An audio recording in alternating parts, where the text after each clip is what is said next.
Bababa kami ng similya kaso lumakas ang ulan. Lumakas pa ang ulan. Yan po yung mga similya. Galing po ng Bulacan. Lumakas pa ang ulan. Hindi po ako makapag-video at malakas pa ang ulan. Yan po, similya po ng Bangos. Didiretso po yan doon sa, kakarga po sa bangka. Dito. Nakakot po nila doon sa bangka. Bubuwas po yan doon. Ito. Similya po yan ng Bangos. Sasalin po nila doon. Pag napuno na po, dadali na nila sa laot. Tapos babalik po ulit. Galing po yan ng Bulacan. Yung similya po na yan. Galing po ng Bulacan.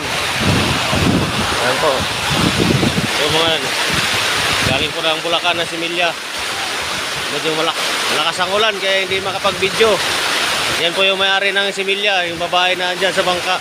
Saka yung lalaki. Maulan po kaya kailangan natin sumilong. Maulan. Yan po, similya. Kahit maulan, tuloy pa rin ang baba ng similya.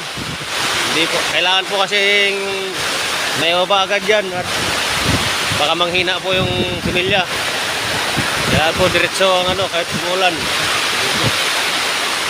Tuloy lang po ang hakot kahit umulan. Kaya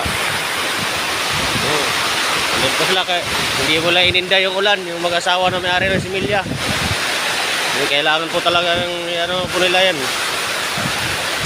Hinahabol din yung laki ng tubig. Baka mabutan po sila ng liit ng tubig, hindi na po may karga. Hindi na madala sa laot. Bukas po ng ulang yun ito.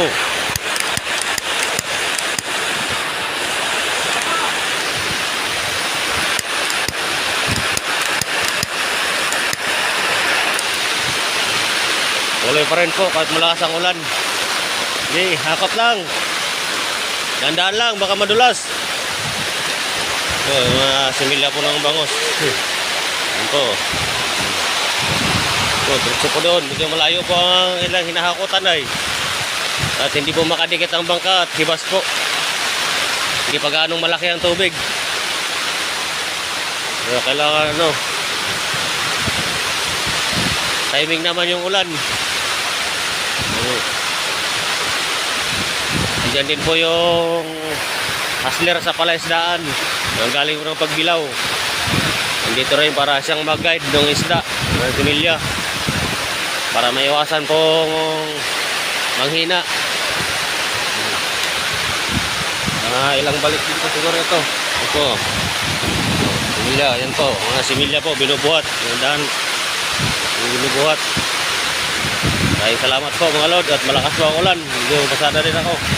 Ikaw na naman! Bilas! Madulas ang daanan. Hindi pwedeng bilisan. Ay, salamat.